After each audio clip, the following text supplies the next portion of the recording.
जब भी हम शादी की बात करते हैं तो हमारे दिमाग में सिर्फ दो टाइप की शादियां आती हैं, लव मैरिज और अरेंज मैरिज। बट क्या आपने कभी ब्रह्म विवाह के बारे में सुना है, राक्षस विवाह के बारे में सुना है, या देव विवाह के बारे में सुना है? मनुस्मृति में ऐसी ही 8 टाइप्स ऑफ मैरिजेस का जिक्र किया गया है जो पुराने टाइम में फॉलो की जाती थी। So hello everybody, how are you all? This is me Kritika Khandelwal.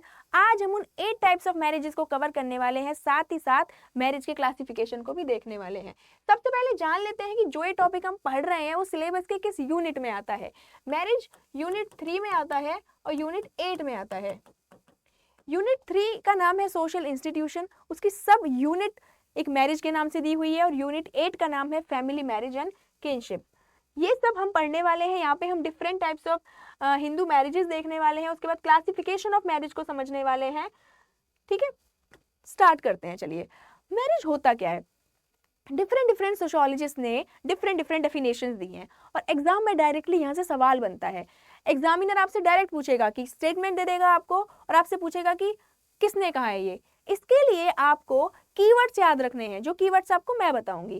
ठीक है, मेलिनोव्स्की ने बोला मैरिज एक कॉन्ट्रैक्ट है for production and maintenance of children. Contract of what? ये सिर्फ दो लोगों को साथ रहने का कॉन्ट्रैक्ट नहीं होता, ये कॉन्ट्रैक्ट साथ में फैमिली की रिस्पॉन्सिबिलिटीज शेयर करने का, एक दूसरे के इमोशनल सपोर्ट, फिजिकल सपोर्ट का भी होता है। तो मेलिनोव्स्की को आपको याद रखना है मेंटेनेंस से। ये ऑफिशियल डेफिनेशन है जो मेलिनोव्स्की ने सीधी दी है, और सीधी की सीधी एग्जाम में उठा के आपसे पूछ ली जाएगी। नेक्स्ट है Horton and Hunt. Horton and Hunt कहते हैं मैरिज एक अप्रूव्ड सोशल पैटर्न है। अप्रूव कौन करता है? आपने देखा होगा जब भी शादी होती है तो शादी में बहुत सारे रिश्तेदार आते हैं। ठीक है, जिन जिनको हम जानते होते हैं सबको बुला लेते हैं कि आओ भाई अब हमारी शादी देख के जाओ। क्यों? क्योंकि जिससे वो हमारी शादी को अप्रूव करें, वो अप्रूव करें जिससे हम क्या कहते हैं, साथ रह सकें और अपनी फैमिली को एस्टैब्लिश कर सकें। ठीक है, नेक्स्ट लोवी। देखो मैंने अपने एग्जाम में याद किया था लोवी को लव से, और लव से हो जाएगा परमानेंट बॉन्ड। लोवी कहते हैं कि रिलेटिवली परमानेंट बॉन्ड है between permissible mates. What is relatively permanent bond? Relatively permanent बोलता है कि ये परमानेंट बॉन्ड है, बट अगर डाइवोर्स हो जाता है या पार्टनर की डेथ हो जाती है तो ये एब्सोल्यूट परमानेंट बॉन्ड नहीं है। ठीक है, ये रिलेटिवली परमानेंट मतलब between permissible mates. Permissible mates यानी जिनको परमिशन मिल गई है सोसाइटी के द्वारा। ठीक है, और इसको याद कैसे रखोगे आप? लोवी को आप याद रखोगे लव से, और जो लोग एक दूसरे से प्यार करते हैं उनका बॉन्ड कैसा होता है? परमानेंट बॉन्ड होता है। वहीं पे ल्यूनबर्ग की जो डेफिनेशन है वो रूल्स एंड रेगुलेशन से रिलेटेड है। ल्यूनबर्ग कहते हैं कि जो मैरिज है उसमें बहुत सारे राइट्स भी होते हैं, रूल्स एंड रेगुलेशंस भी होते हैं। ठीक है, रूल्स एंड रेगुलेशन कैसे होते हैं? जैसे सेक्सुअली रिस्ट्रिक्शंस होती है, राइट्स एक दूसरे के प्रति इमोशनली राइट्स होते हैं, एक दूसरे के प्रति रिस्पॉन्सिबिलिटीज से रिलेटेड राइट्स होते हैं। ठीक है, define that rights, duties and privileges of husband and wife to respect each other. यहाँ पे हस्बैंड और वाइफ की ड्यूटीज एंड रिस्पॉन्सिबिलिटी हो जाती है कि वो एक दूसरे की रिस्पेक्ट करें, एक दूसरे की प्रॉब्लम्स में एक दूसरे को सपोर्ट करें। ठीक है, तो अब देख लेते हैं। मेलिनोव्स्की को आप याद रखोगे मेंटेनेंस से, हॉर्टन एंड हंट को आप याद रखोगे अप्रूव्ड सोशल पैटर्न से, कि हंट जी ने सोशल पैटर्न को अप्रूव किया था। लोवी को आप लव से याद रखोगे, लव का मतलब परमानेंट बॉन्ड, एंड ल्यूनबर्ग को आप याद रखोगे रूल्स एंड रेगुलेशन से। अब बात कर लेते हैं भाई मैरिज के फंक्शंस क्या होते हैं। देखो इस सोसाइटी में जितने भी सोशल इंस्टीट्यूशंस हैं, चाहे वो रिलीजन हो, चाहे वो मैरिज हो, चाहे वो फैमिली हो, वो इसीलिए टिका हुआ है क्योंकि उसके सोशल फंक्शंस हैं। हर किसी इंस्टीट्यूशंस के अपने अलग अलग फंक्शंस होते हैं। तो सबसे पहला हम मैरिज की बात करें तो सबसे पहला फंक्शन होता है रिप्रोडक्शन। अपनी फैमिली को आगे एक्सटेंड करने के लिए, इंडियन सोसाइटी में तो अपने वंश को बढ़ाने के लिए, ठीक है, अपनी कास्ट को रिप्रोड्यूस करने के लिए मैरिज की जाती है। नेक्स्ट है रिस्ट्रिक्टिंग सोशल बिहेवियर। देखो जब मैरिज होती है तो वहां पे आपका सेक्सुअल बिहेवियर रिस्ट्रिक्ट हो जाता है, कि आपको अब आपका रिलेटिवली परमानेंट पार्टनर मिल गया है, अब आपको अपने सेक्सुअल रिलेशन उस पार्टनर के साथ बनाने हैं। ठीक है, कंट्रोल करता है ये हमारे सेक्सुअल रिलेशनशिप को। नेक्स्ट है इकोनॉमिक कॉपरेशन। अगर मान लो हस्बैंड कमा रहा है तो अगर एक सिर्फ हस्बैंड कमा रहा है तो हस्बैंड की रिस्पॉन्सिबिलिटी है कि वो अपने जो इकोनॉमिक रिसोर्सेज हैं उनको वाइफ के साथ भी शेयर करे। सेम फॉर द वाइफ, अगर वाइफ कमा रही है और वाइफ का भी रिस्पॉन्सिबिलिटी है यहाँ पे कि वो अपने रिसोर्सेज हस्बैंड के साथ भी शेयर करे। सोशलाइजेशन, मैरिज होगी, मैरिज के बाद सोसाइटी उस मैरिज को अप्रूव करेगी, दो लोग अपनी फैमिली को आगे बढ़ाएंगे और फिर वो क्या करेंगे, अपने बच्चों का सोशलाइजेशन करेंगे, अपने बच्चों को अच्छी अच्छी वैल्यूज सिखाएंगे। इमोशनल सपोर्ट इज, क्या कहते हैं, मैरिज में जब दो लोगों की मैरिज होती है तो जब दोनों एक दूसरे को इमोशनल सपोर्ट करते हैं। सोशल स्टेटस, तो भाई ये इंडियन सोसाइटी में सबसे ज़्यादा इम्पोर्टेंट है, ठीक है।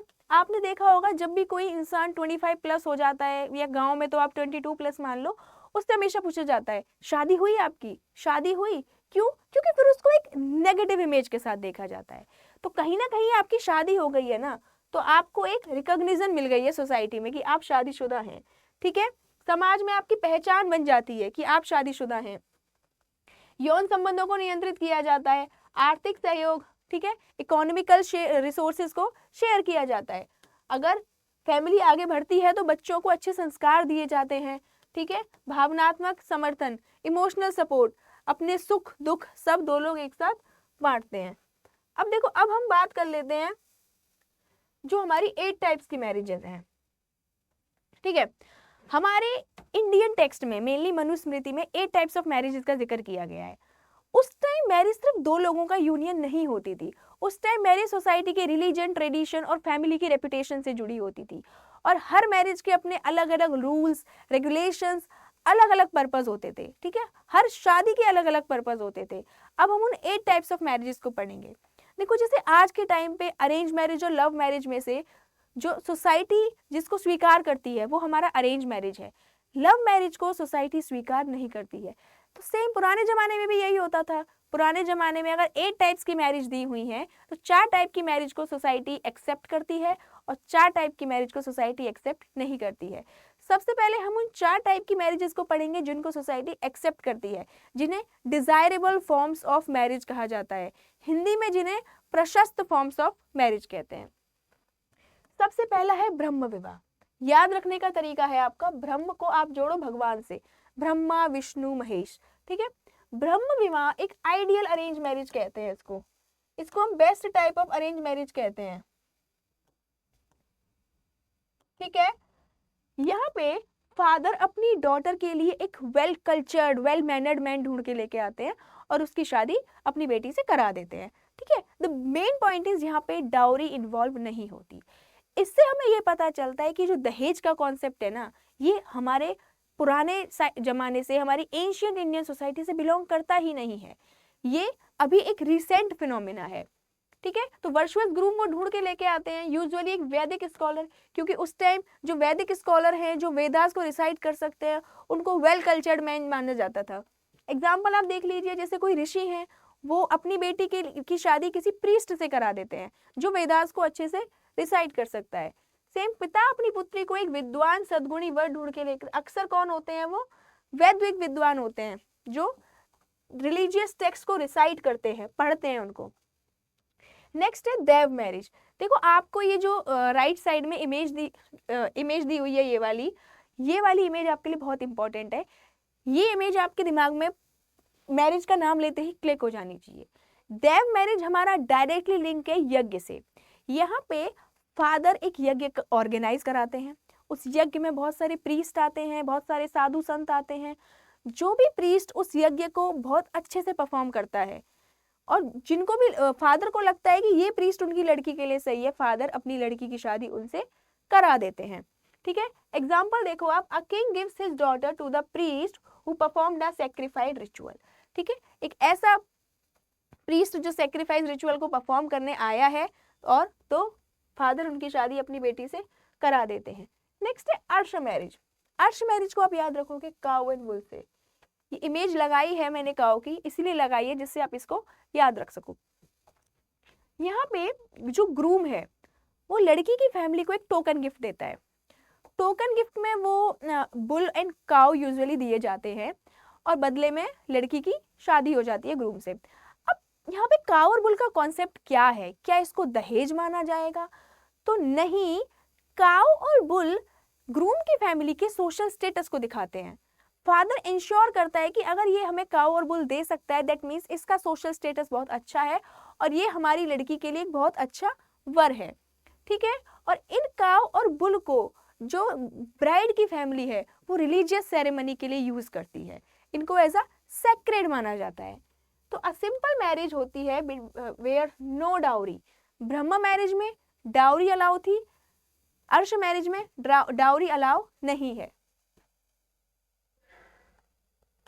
Is given only symbolic gift like cow and exchange, ठीक है, काउ और बुल के बदले में लड़की की शादी करा दी जाती है, बट दहेज का कॉन्सेप्ट यहाँ पे अभी तक नहीं है। प्रजापत्य मैरिज क्या कहती है? प्रजापत्य मैरिज कहती है, देखो प्रजापत्य मैरिज भी एक अरेंज मैरिज है जहाँ पे फादर अपनी बेटी के लिए well cultured well mannered man ढूंढ के लेके आते हैं, बट यहाँ पे जो शादी का मेन मुद्दा है वो है रिलीजन को फॉलो करना। यहाँ पे फादर अपनी बेटी के लिए एक अच्छा लड़का ढूंढ के लेके आते हैं, वो कहते हैं कि अब हमने तुम्हारी शादी कर दी है, अब तुम रिलीजन को अच्छे से फॉलो करना, ठीक है। डाउरी की डिमांड नहीं होती है, और जो मेन जो ड्यूटी होती है वो होती है कि भाई अब तुम्हें अपने हस्बैंड के साथ रिलीजन को फॉलो करना है, अपने धर्म को फॉलो करना है, ठीक है। तो प्रजापत्य को आपको डायरेक्ट याद रखना है रिलीजन से। नेक्स्ट है आपका असुर मैरिज। देखो 4 टाइप की जो मैरिज पढ़ी है हमने, ये मैरिज है आपकी प्रशस्त type of marriage, desirable form of marriage, जिन्हें सोसाइटी स्वीकार करती है। अब जो 4 टाइप की मैरिज हम पढ़ेंगे वो हैं जिन्हें सोसाइटी स्वीकार नहीं करती है, ठीक है। सबसे पहले असुर मैरिज। देखो इसमें ना आपको नाम ही ऐसे मिल जाएंगे जो आपको फट से याद हो जाएंगे, असुर, राक्षस, पिशाच, ठीक है। तो असुर मैरिज होती है जहाँ पे मनी और ब्राइड का लेन देन होता है, बाइंग एंड सेलिंग ऑफ यहाँ पे ब्राइड चल रहा है। यहाँ पे ग्रूम ब्राइड की फैमिली को कुछ पैसे देता है और बदले में ब्राइड की फैमिली लड़की को देती है और दोनों की शादी हो जाती है, ठीक है। जैसे कि एक धनी व्यक्ति सोना और उपहार वधू के पिता को देता है और विवाह करता है। गंधर्व मैरिज क्या होती है? गंधर्व मैरिज होती है लव मैरिज, इसको आपको सीधा याद रखना है, लव मैरिज। और लव मैरिज को तो सोसाइटी ने आज तक एक्सेप्ट नहीं किया, तो वो तो बहुत पुराने की बात है, ठीक है। सोसाइटी आज भी लव मैरिज को एक्सेप्ट नहीं करती है, आज के टाइम में भी लव मैरिज एक अनडिजायरेबल फॉर्म ऑफ मैरिज है। गंधर्व marriage based on mutual love and consent, 2 लोग आपस में प्यार करते हैं, दोनों का एक दूसरे के प्रति कंसेंट होता है, दोनों एक दूसरे से शादी कर लेते हैं, लेकिन यहाँ पे फैमिली की इन्वॉल्वमेंट नहीं होती है, ना ही कोई रिलीजियस सेरेमनी की इन्वॉल्वमेंट होती है। जो आजकल जो कोर्ट मैरिजेस होती हैं वो एक टाइप की गंधर्व मैरिज है, बट आजकल की जो कोर्ट मैरिज होती हैं उसमें कुछ कोर्ट मैरिजेस में फैमिली भी इन्वॉल्व होती है, लेकिन गंधर्व मैरिज में फैमिली का इन्वॉल्वमेंट नहीं होता, कोई भी रिलीजियस सेरेमनी नहीं होती है, ठीक है, और पेरेंटल अप्रूवल नहीं होता है। नेक्स्ट है राक्षस मैरिज। राक्षस मैरिज जो इमेज देखो लास्ट में क्या कर रहा है, ये इसको किडनैप करके लेके जा रहा है, ठीक है, तो इसको आप किडनैपिंग से याद रखेंगे।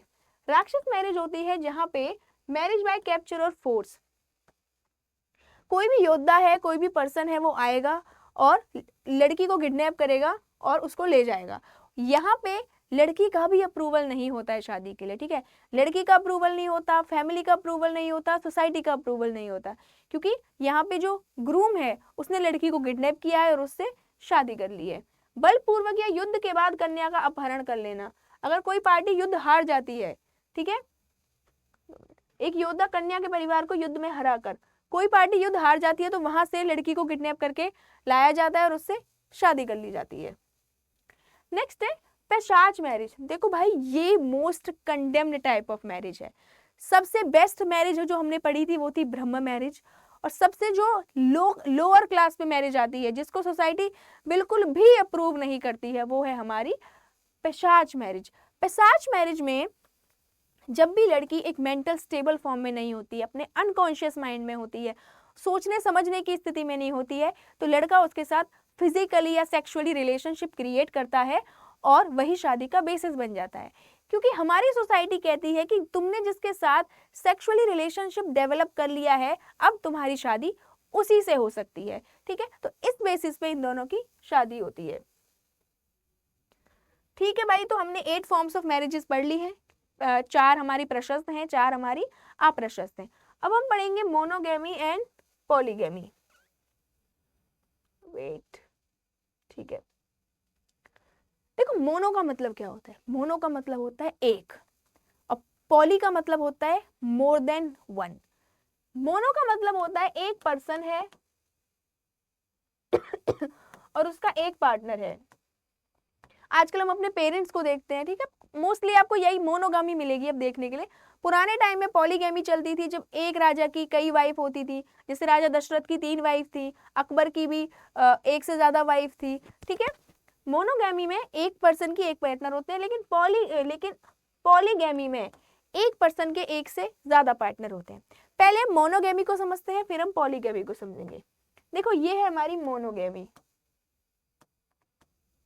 इसकी स्लाइड में ऐड करना भूल गई हूँ, इसलिए मैं आपको इस पे समझा रही हूँ। मोनोगैमी यानी एक पार्टनर। क्या एक पार्टनर वो लाइफ टाइम रहेगा? व्हाट इफ अगर अपने पार्टनर के साथ डाइवोर्स हो जाए या पार्टनर की डेथ हो जाए, तो क्या रीमैरिज करना अलाउड नहीं होगा? तो देखो दो केस होते हैं। एक केस होता है जहाँ पे जो विडो है या जहाँ पे जो लड़की है जिसके पार्टनर के साथ डाइवोर्स हो गया है, वो रीमैरिज कर सकती है। जहाँ पे वो रीमैरिज कर सकती है उसको हम कहेंगे सीरियल मोनोगैमी। सीरियल का मतलब ही सीरीज होता है, ठीक है। अगर पहले हस्बैंड की डेथ हो जाती है या डाइवोर्स हो जाता है तो वो लेडी दूसरी शादी कर सकती है। नेक्स्ट होगा हमारा सीरियल के बाद स्ट्रेट मोनोगामी, जिसको हम नॉन सीरियल भी बोलते हैं। स्ट्रेट मोनोगैमी बोलती है कि अगर आपके हस्बैंड की डेथ हो जाती है या आपके हस्बैंड के साथ डाइवोर्स हो जाता है तो आप रीमैरिज नहीं कर सकते। 19 एंड 20 सेंचुरी में जब हमारा सोशो रिलीजियस हमारे मूवमेंट आए थे, तो इसी वहाँ पे ये मुद्दा उठाया गया था कि जब एक लड़की के हस्बैंड की डेथ हो जाती है तो वो दोबारा शादी नहीं कर सकती, ठीक है। हमारे बहुत सारे सोशियो रिलीजियस रिफॉर्मर आए थे, जैसे ईश्वर चंद्र विद्यासागर, ठीक है। उन्होंने बोला था कि ये कॉन्सेप्ट को हटाना चाहिए, उन्होंने इसके खिलाफ आवाज उठाई थी, तब से रीमैरिज अलाउ हो गया है। मतलब जो स्ट्रेट मोनोगैमी है जो वो 19 सेंचुरी से पहले चलती थी, सीरियल मोनोगैमी अब चलती है। हालांकि आप स्ट्रेट मोनोगैमी के जो बहुत ज्यादा ट्रेडिशनल सोसाइटीज हैं उनमें भी केसेस देख सकते हैं। अब हम पढ़ेंगे पॉलीगैमी। पॉलीगैमी का मतलब होता है एक पर्सन के एक से ज्यादा पार्टनर्स हैं, ठीक है।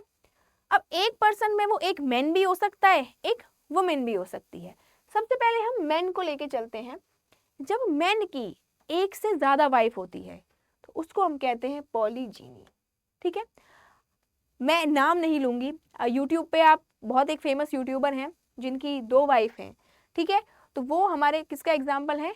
पॉलीजीनी के। या पुराने जमाने में राजा महाराजाओं की 2-2, 3-3 रानियां होती थी, राजा दशरथ की 3 रानियां थी, वो किसका एग्जाम्पल है? पॉलीजीनी का। पॉलीएंड्री कहता है कि जब एक लेडी है, लेडी के एक से ज्यादा उसके हस्बैंड हैं, वुमेन विद मैनी हस्बैंड्स, तो उसको हम कहेंगे पॉलीएंड्री। कंफ्यूज नहीं होना है, पॉलीजीनी पॉलीएंड्री। पॉलीजीनी में एक हस्बैंड की एक से ज्यादा वाइफ है और पॉलीएंड्री में एक वाइफ के एक से ज्यादा हस्बैंड है। यहाँ पे मैंने इमेज भी लगाई है, ये पॉलीजीनी है और ये पॉलीएंड्री है। पॉलीजीनी में एक मेल की 2 वाइफ हैं, 2 से ज्यादा भी हो सकती हैं। पॉलीएंड्री में एक फीमेल के 2 हस्बैंड हैं, 2 से ज्यादा भी हो सकते हैं, ठीक है। डेफिनेशन समझ लेते हैं। 1 man marries 1 women at a time. एक मैन एक ही वुमेन से शादी करता है, किसमें? पॉलीगैमी में। वेट नहीं गलत किया है इसमें। 1 मैरी 1 नहीं आएगा, मोर देन 1 वुमेन आएगा यहाँ पे, ठीक है। पॉलीजीनी होता है जब मैन की एक से ज्यादा वाइफ होती हैं और पॉलीएंड्री होता है जब वुमेन के एक से ज्यादा हस्बैंड होते हैं, ठीक है। अब देखो हमने क्या क्या पढ़ लिया और हमें क्या क्या पढ़ना है, यहाँ से हम अपना फ्लो चार्ट बनाते हैं। मैरिज में हमने मोनोगैमी पढ़ी, मोनोगैमी में हमने सीरियल मोनोगैमी पढ़ी। सीरियल में मैंने आपको बताया था सीरीज वाइज, अगर पहले हस्बैंड की डेथ हो जाती है या डाइवोर्स हो जाता है तो वुमेन दूसरी शादी कर सकती है। नॉन सीरियल मोनोगैमी में दूसरी शादी अलाउ नहीं होती। तो ये 2 कॉन्सेप्ट हम पढ़ चुके हैं। नेक्स्ट था पॉलीगैमी। देखो पॉलीगैमी में पॉलीजीनी पढ़ा था, बताओ क्या होगा पॉलीजीनी, सोच के बताओ मुझे। एक फीमेल के कई हस्बैंड? नहीं, ये पॉलीएंड्री है। पॉलीजीनी में एक मेल की एक से ज्यादा वाइफ्स होती हैं, ठीक है। और पॉलीएंड्री में एक फीमेल के एक से ज्यादा हस्बैंड होते हैं, ठीक है। ग्रुप मैरिज क्या होता है? ग्रुप मैरिज होता है कि 4-5 लोगों की ग्रुप में शादी कर दी है आपस में। अब वो आपस में एक दूसरे के साथ सेक्सुअली रिलेशनशिप डेवलप कर सकते हैं क्योंकि उनकी एक दूसरे से सबसे शादी हो गई है ग्रुप में जो जो उसका मेंबर है। पॉलीजीनी में सबसे पहले होती है सोरोरल पॉलीजीनी। देखो एग्जाम्पल मैं आपको बताती हूँ, ये एक मेल है, ठीक है, इसकी दो फीमेल से शादी हुई है।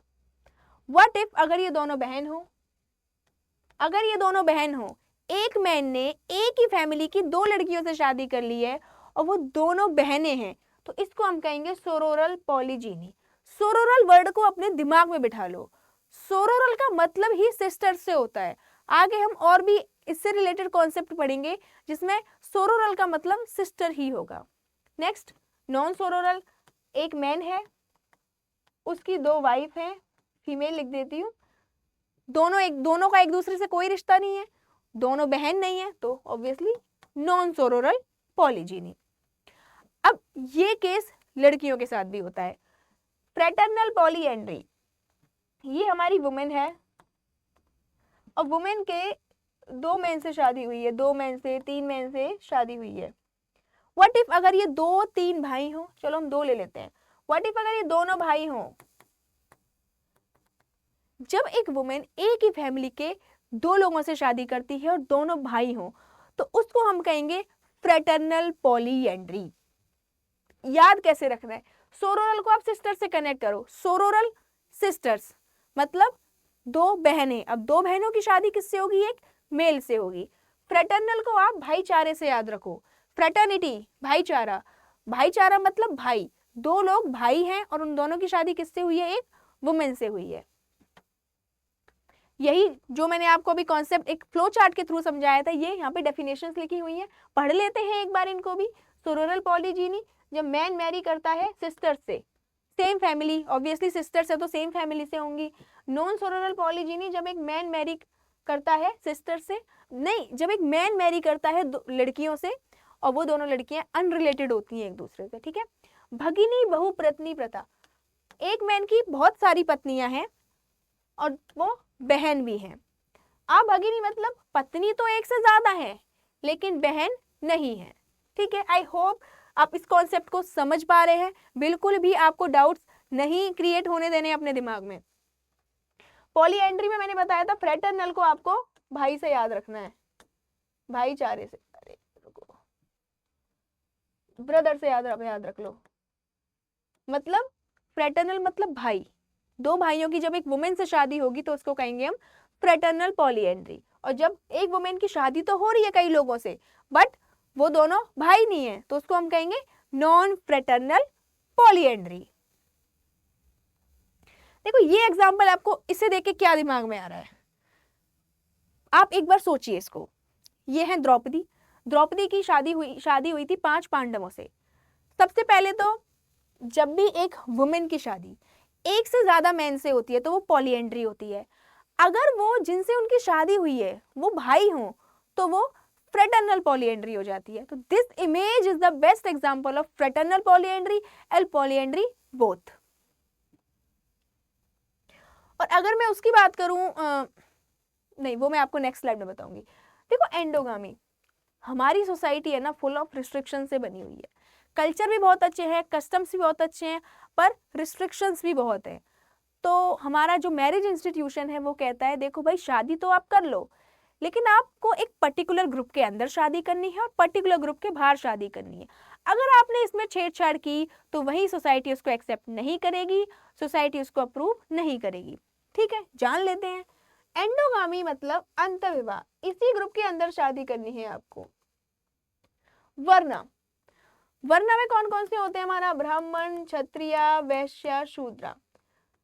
जो ब्राह्मण वर्ण के लोग हैं वो ब्राह्मण वर्ण के अंदर ही शादी करेंगे, ठीक है। क्षत्रिय वर्ग के लोग क्षत्रिय वर्ग के अंदर शादी करेंगे, अपने वर्ग के अंदर वर्ण के अंदर ही शादी करनी है, ठीक है। नेक्स्ट है कास्ट, कास्ट क्या होती है, जो वर्ण के अंदर होती है। जैसे कि कोई इंसान ब्राह्मण है तो ब्राह्मण के अंदर भी कौन सी कास्ट है आपकी, ठीक है। जैसे कुछ बनिए होते हैं, कुछ एससी होते हैं, ठीक है। कास्ट के अंदर शादी करनी है। अब देखो भाई हमारा जो सिस्टम है वो बहुत कॉम्प्लिकेटेड है, कास्ट के अंदर भी हम लोगों ने हायरार्कीज बनाई हुई है। तो कास्ट के अंदर भी जो सब कास्ट होती हैं, ब्राह्मण, ब्राह्मण के अंदर वो किस टाइप के ब्राह्मण है उसके अंदर भी सब कास्ट होती हैं, उसमें भी हमें शादी उसके अंदर ही हमें शादी करनी होती है। नेक्स्ट है ट्राइबल। हर ट्राइब का अपना अपना अलग अलग कल्चर होता है। अगर मैं बात करूँ गोंड ट्राइब की, टोडा ट्राइब की, संथल ट्राइब की, every tribe has its distinctive culture, ठीक है, और वो हर ट्राइब से अलग अलग होता है। तो ट्राइबल एंडोगामी कहती है कि आपको अपनी ही ट्राइब के अंदर शादी करनी है। ये आपको याद रखने हैं, ये क्वेश्चन आपको दिख रहे हैं इजी, बट कंफ्यूज आपको पेपर में बहुत बुरी तरह से करने वाले हैं। एक्सोगामी क्या कहती है? एक्सोगामी कहती है देखो भाई, आप ग्रुप के अंदर की बात तो कर लिए, थोड़ा सा ग्रुप के बाहर की बात भी कर लेते हैं। इसी ग्रुप के बाहर शादी करनी है आपको। सबसे पहला है गोत्र। गोत्र आपने सुना होगा, नॉर्थ इंडिया में तो बहुत ही प्रेवलेंट है ये, कि जब भी आप किसी के लिए लड़का या लड़की देखने जाते हैं, सबसे पहले आप उसकी कुंडली मंगवाते हैं। ये कुंडली मंगवाने से पहले ही आप पूछ लेते हैं गोत्र कौन सा है, ठीक है। और भाई आपको कितना भी अच्छा लड़का मिल जाए, कितनी भी अच्छी लड़की मिल जाए, सेम गोत्र के लोग शादी नहीं कर सकते, क्योंकि सेम गोत्र के लोगों को भाई बहन माना जाता है। सेम गोत्र के लोग हैं वो एक ही पूर्वज से बिलोंग करते हैं। उन पूर्वज को हम जानते नहीं है कौन है, लेकिन हमने अपनी पहले की जनरेशन से जाना है कि हमारे ये पूर्वज हैं, और इनसे इनके अंदर जो भी आते हैं वो सब आपस में भाई बहन होते हैं, इसलिए सेम गोत्र के लोग शादी नहीं कर सकते। नेक्स्ट है प्रवर। प्रवर में होता है आपका जो रिलीजियस आपके गुरुज होते हैं, सेम जो आपके रिलीजियस गुरुज हैं, उनके जो शिष्य और शिष्या हैं, ठीक है, जो उनके स्कॉलर्स हैं, वो भी शादी नहीं कर सकते, उनको भी एक दूसरे के भाई बहन माना जाता है। तो सपिंड क्या होता है? लास्ट के लेक्चर में भी मैंने पढ़ाया था सपिंड। सपिंड होता है आपका क्लोजली ब्लड रिलेटिव्स।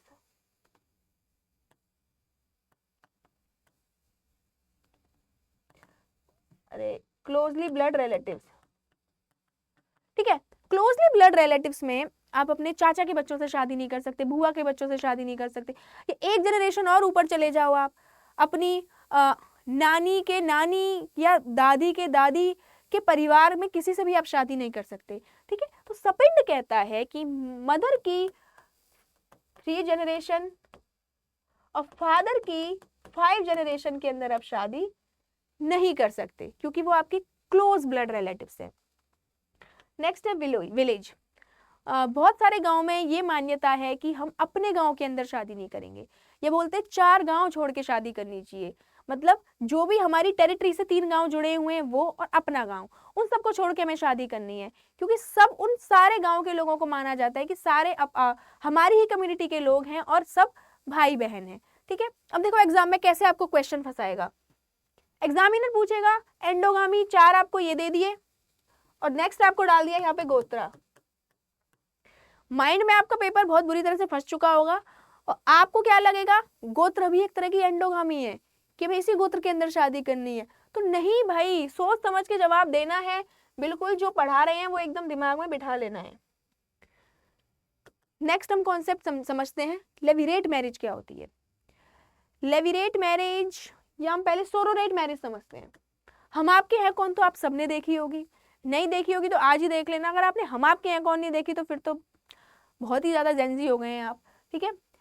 हम आपके हैं कौन में जब जो कैरेक्टर है राजेश, जब उनकी वाइफ की डेथ हो जाती है तो उनकी बात चलती है कि उनकी शादी निशा से हो जाए, जो कि उनकी डिकीज्ड वाइफ की सिस्टर है। हालांकि शादी होती नहीं है।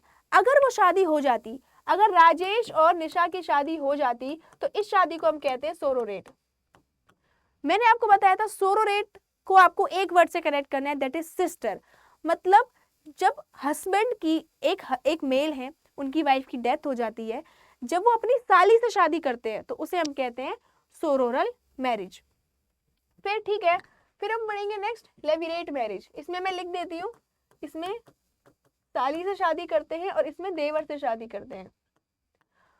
पंजाब एंड हरियाणा की साइड और अफ्रीका में भी जब एक लेडी के हस्बैंड की डेथ हो जाती है तो विडो हो जाती है, तो वो विडो जब अपने डिकीज हस्बैंड के भाई से शादी करती है तो उसे हम कहते हैं लेविरेट मैरिज। अगर आपने वो वाला सीरियल देखा होगा बालिका वधू, बालिका वधू में बहुत सारे ऐसे कैरेक्टर हैं जहाँ पे उनके हस्बैंड की डेथ हो जाती है और वो हस्बैंड के छोटे भाई से शादी कर लेते हैं, मीन्स देवर से शादी कर लेते हैं, ठीक है। टोडाज में प्रैक्टिस की जाती है, ये इंपॉर्टेंट है, याद रखना है आपको। लेविरेट मैरिज टोडाज में प्रैक्टिस की जाती है, पंजाब एंड हरियाणा में, इवन राजस्थान में भी प्रैक्टिस की जाती है। ऐसा होता क्यों है?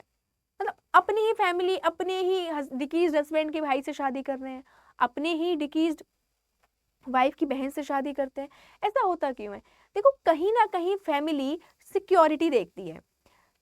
फैमिली सिक्योरिटी के लिए, फैमिली सिस्टम को मेंटेन करने के लिए, अगर कोई पहले बेबी हो चुका है तो उस बेबी की देखभाल करने के लिए ये शादियां की जाती हैं, जिससे सिस्टम में स्टेबिलिटी बनी रहे।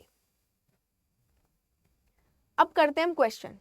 सबसे पहले हम समझ लेते हैं हमने किया क्या है। हमने 8 टाइप्स ऑफ मैरिजेस पढ़ी हैं, जिसमें 4 टाइप की मैरिज प्रशस्त मैरिज थी, 4 टाइप की मैरिज अप्रशस्त मैरिज थी।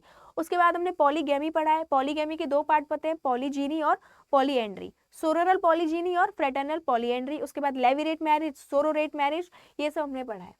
इस क्वेश्चन का आपको जवाब देना है। वीडियो को पॉज कीजिए, फिर उसके बाद जवाब दीजिए, बाकी आंसर तो मैं बता ही दूंगी आपको। Which of the following best describe fraternal polyandry? सबसे पहला जो आपके दिमाग में जाना चाहिए कि फ्रेटर्नल पॉलीएंड्री सही लिखा है कि नहीं लिखा। क्या फ्रेटर्नल पॉलीजीनी होना चाहिए? बताओ, क्या फ्रेटर्नल पॉलीजीनी होना चाहिए? तो बिल्कुल सही दिया हुआ है। पॉलीएंड्री का मतलब क्या होता है? पॉलीएंड्री का मतलब होता है एक वुमेन के एक से ज्यादा हस्बैंड है, और जब वो हस्बैंड भाई होते हैं तो उसको क्या कहते हैं? Fraternal polyandry. फ्रेटर्नल पॉलीएंड्री होता है जिसमें, नीचे से पढ़ते हैं, a man marries several unrelated women. देखो पहले हम समझ, फ्रेटर्नल पॉलीएंड्री में एक वुमेन है और उसकी शादी हुई है मैन से, और ये मैन सारे क्या हैं? आपस में ब्रदर्स हैं। अब ढूंढो कौन सा ऑप्शन मैच हो रहा है। अ वुमेन मैरीज 2 और मोर ब्रदर्स। जब एक वुमेन शादी करती है 2 या 3 लोगों से, और 2 या 3 लोग आपस में भाई होते हैं, तो उसको हम फ्रेटर्नल पॉलीएंड्री कहते हैं। एक महिला 2 या 2 से अधिक भाइयों से विवाह करती है, उसको हम कहते हैं फ्रेटर्नल पॉलीएंड्री। एक पुरुष कई बहनों से विवाह करता है, इसको क्या कहेंगे? इसको कहेंगे हम सोरोरेट, इसको हम कहेंगे सोरोरल पॉलीजीनी। एक पुरुष कई गैर संबंधित महिलाओं से विवाह करता है, तो भाई जब पुरुष कई सारी महिलाओं से विवाह कर रहा है तो उसको हम पॉलीजीनी कहेंगे, और जब वो महिलाएं आपस में बहन नहीं है तो हम उसको नॉन सोरोरल पॉलीजीनी कहेंगे। एक महिला कई गैर संबंधित पुरुषों से विवाह करती है, एक वुमेन है, उसकी शादी हो रही है 2 लोगों से, 2 लोग आपस में भाई नहीं है, तो इसको हम नॉन फ्रेटर्नल पॉलीएंड्री कहते हैं। एक एक पॉइंट आपके दिमाग में याद होना चाहिए, ठीक है? यहाँ पे डाउट्स के चांस ही नहीं बनते हैं। मैच द क्वेश्चन, देखते कितना याद है आपको, ठीक है? ये मैं आपको समझा देती हूँ, इसका आंसर आपको कमेंट सेक्शन में बताना है, ठीक है? ब्रह्म मैरिज, सबसे पहला जब मैंने स्टार्ट किया था ना 8 टाइप्स ऑफ मैरिज, सबसे पहले मैंने ब्रह्म मैरिज बताया था। क्या है ब्रह्म marriage? Brahma marriage ideal type of arrange marriage है। यहाँ पे फादर अपनी बेटी के लिए well mannered, well cultured man ढूंढ के लेके आते हैं और उसकी शादी अपनी बेटी से करा देते हैं। सबसे अव्वल स्थान पर इसको रखा गया है, ठीक है? तो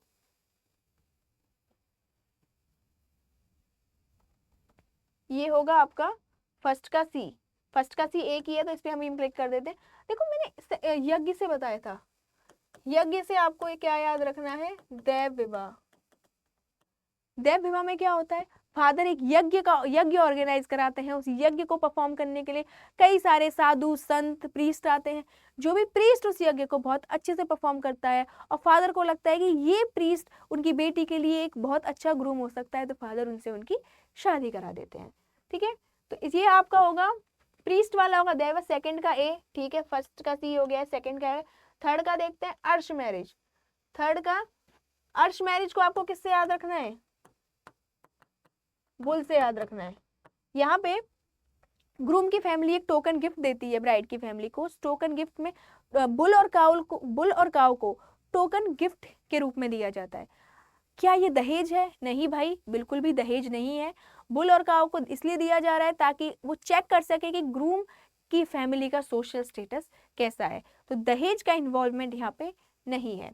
फोर्थ का बी दिया हुआ है प्रजापत्य मैरिज। प्रजापत्य मैरिज क्या होती है? Mutual consent emphasizing duty. ये भी एक टाइप की अरेंज मैरिज है। यहाँ पे भी फादर अपनी बेटी के लिए बहुत अच्छा लड़का ढूंढ के लेके आते हैं, लेकिन जो मैरिज का मेन मोटिव होता है वो होता है रिलीजियस ड्यूटीज को फॉलो करना, ठीक है? वो अपनी बेटी से बोलते हैं कि जाओ अब आप अपनी रिलीजियस ड्यूटीज को फॉलो करो। ये देखो आप, when a widower marriage to the sister of his deceased wife. ठीक है, यहाँ पे विडोवर है, अपनी डिकीज्ड वाइफ की सिस्टर, मतलब किससे शादी कर रहा है? साली से। ठीक है, डिकीज्ड वाइफ की सिस्टर। सिस्टर, सिस्टर से क्या मैंने वर्ड बताया था आपको? सोरोरेट। अरे भाई अब तो दिमाग में बिठा लो, सोरोरेट होगा। ठीक है, लेविरेट मैरिज क्या होती है? लेविरेट मैरिज होती है जब देवर से शादी करते हैं। ठीक है, पंजाब एंड हरियाणा में बहुत ज्यादा ये फॉलो की जाती है। सोरोरेट मैरिज यानी जब एक इंसान अपनी साली से शादी करता है। निगोया मैरिज कोई ऐसा कॉन्सेप्ट नहीं है। घोस्ट मैरिज क्या है? घोस्ट मैरिज को हम समझेंगे। देखो, इवांस प्रीचार्ड हैं जो, उन्होंने न्यूअर ट्राइब को स्टडी किया था। सबसे पहला क्वेश्चन तो आपका यही बन गया कि इवांस प्रीचार्ड ने कौन सी ट्राइब को स्टडी किया था? तो इवांस प्रीचार्ड ने न्यूअर ट्राइब को स्टडी किया था। घोस्ट मैरिज का कॉन्सेप्ट किसने दिया था? इवांस प्रीचार्ड ने दिया था। वो कहते हैं इफ अ हस्बैंड डाइज, अगर एक वाइफ के हस्बैंड की डेथ हो जाती है तो विडो की दूसरी शादी कराई जाती है। दूसरी शादी से वो एक उनका बेबी होता है। अब उस बेबी के जो राइट्स हैं सारे वो डिकीज्ड फादर के पास होंगे। ये एक इमेजिनरी है। ठीक है, ट्राइब्स में ये रूल्स है, कस्टम है कि कस्टमरी लॉ है। अगर उनको एक बच्चा होता है और बच्चा मान लो उनके नए वाले हस्बैंड का होता है, लेकिन फिर भी सारे लीगल राइट्स उनके डिकीज्ड हस्बैंड के पास होंगे। इसको हम घोस्ट मैरिज कहते हैं।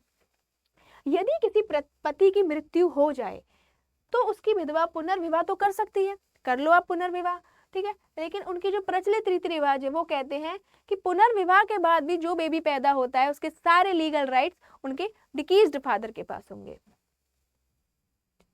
केस स्टडी क्वेश्चन, अभी जो 2025 का एग्जाम हुआ था उसमें ऐसे ही छोटे छोटे केस स्टडी क्वेश्चन पूछे गए थे। जो जून वाला एग्जाम हुआ था, तो चांसेस हैं दिसंबर में जो आपका एग्जाम है उसमें भी ऐसे क्वेश्चन फंस सकते हैं। ये आपकी कंसेप्चुअल नॉलेज को दिखाएंगे। ठीक है, हिंदी में पढ़े हैं इंग्लिश में? चलो पहले इंग्लिश में पढ़ लेते हैं। रमेश की वाइफ सीता की डेथ हो जाती है। रमेश की पत्नी सीता का निधन हो जाता है। सीता सिस्टर गीता, वह परंपरा के अनुसार सीता की बहन गीता से शादी करता है। बताओ भाई, लेट मी नो। जब भी कोई इंसान अपनी डिकीज्ड वाइफ की बहन से शादी करता है तो उसे हम सोरोरेट मैरिज कहते हैं। लेविरेट मैरिज में अपनी देवर के साथ शादी करता है, एक लेडी देवर के साथ शादी करती है। पॉलीगैमी में एक पर्सन के कई सारे पार्टनर होते हैं। पॉलीगैमी में हमने 2 टाइप पढ़े थे, बताओ अगर आपको थोड़ा बहुत भी याद है। अगर नहीं है तो भाई बहुत ही गलत बात है, आपको याद होना चाहिए। पॉलीजीनी और पॉलीएंड्री। और इसके भी हमने 2 पार्ट पढ़े थे।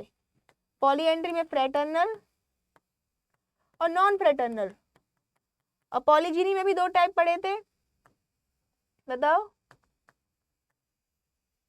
सोरोरल और नॉन सोरोरल। मुझे बताओ जो हमने 5 पांडव वाला एग्जाम्पल पढ़ा था, द्रौपदी की शादी 5 पांडव से होती है, वो किसका एग्जाम्पल है? पॉलीजीनी और पॉलीएंड्री भी किस टाइप की है वो? ठीक है, तो ये एक सोरोरेट मैरिज है जहाँ पे मैन शादी करता है अपनी डिकीज्ड वाइफ की सिस्टर से, जिन्हें हम नॉर्थ इंडिया में साली कहते हैं। ठीक है, तो भाई दैट्स इट फॉर टुडे। हमने सारे कॉन्सेप्ट पढ़ लिए हैं मैरिज के। यूनिट 3 का आपका सोशल इंस्टीट्यूशन का मैरिज का टॉपिक पूरा हो गया है। यूनिट 8 का फैमिली मैरिज एंड किनशिप से मैरिज का कॉन्सेप्ट पूरा हो गया है। कुछ और क्वेश्चंस हैं जो आपको सॉल्व करने होंगे, ठीक है, वो मैं आपको अपलोड कर दूंगी। Thank you so much for watching this video. I hope ये वीडियो आपको अच्छे से समझ आई होगी। Tata bye bye, take care.